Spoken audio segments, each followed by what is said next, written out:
Guys, this is the Elegoo OrangeStorm Giga. This is Creality Hyperfilament. And this is the generic PLA profile in Orca Slicer. No calibrating whatsoever. None, zero zilch. Just a typical slice with typical temperatures and typical speed settings on Orca Slicer with Creality Hyper.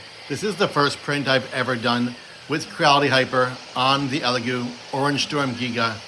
And I don't think my cell phone here can do justice to how beautiful this print is.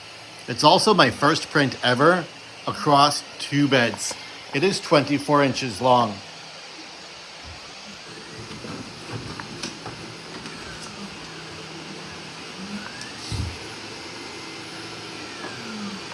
Here you go. For reference, absolutely smashing.